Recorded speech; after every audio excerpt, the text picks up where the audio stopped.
not, as many people think, an unbroken line from the first single-celled animal to Homo sapiens. Instead, that route has taken many branches and turns, and we have many ancestors and cousins whom we now know only as fossils. Human life as we know it first appeared in Africa, in what is now modern Ethiopia. The species Australopithecus ramidus walked upright and dwelled in ancient forests over 4.5 million years ago.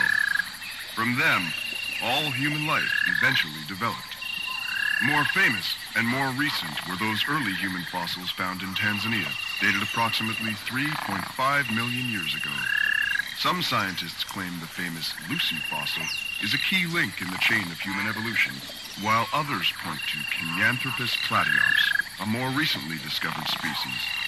In either case, these fossils were more recognizably human, and their discovery set the world on fire with curiosity about humanity's origins. But these species, and those who came after, were not truly human. They were members of the genus Australopithecus. We, however, are members of the genus Homo, meaning mankind. These creatures first appeared roughly 2 million years ago in Africa and Asia. The most famous specimens were uncovered in Kenya, in Olduvai Gorge, and two species, Homo habilis and Rudolfensis, have been identified as belonging to this period. As humanity evolved, changes took place in its anatomy. Pelvic bones shifted forward to allow for bipedal movement. Skulls grew larger to make room for ever-increasing brain size. Eyes moved to create the sort of vision necessary to spot predators on the wide-open savannas of prehistoric Africa. All of these had the collective impact of making our ancestors more recognizably human. As each new species of humanity evolved, it radiated out from the ancestral home in Africa and colonized the world. These species, including Homo erectus, the famous Java and Peking men, endured for thousands or even hundreds of thousands of years. But sooner or later, the rising tide of evolution washed them away. Surprisingly, some Homo erectus fossils are no more than 50,000 years old.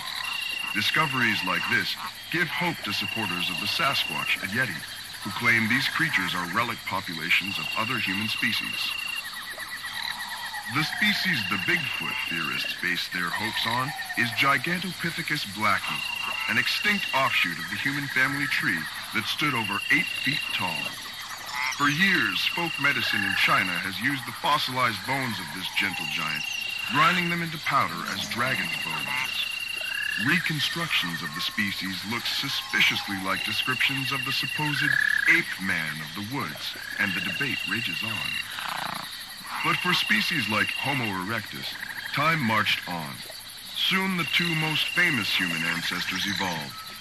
The so-called Neanderthals, like us, evolved from Homo heidelbergensis. They were not, however, our direct ancestors. A completely different species, they ruled Europe during the Ice Ages, but eventually died out as our ancestors, the Cro-Magnons, outcompeted them for food and resources. The last specimens of H. neanderthalensis died out roughly 30,000 years ago. Some scientists believe they interbred with H. sapiens.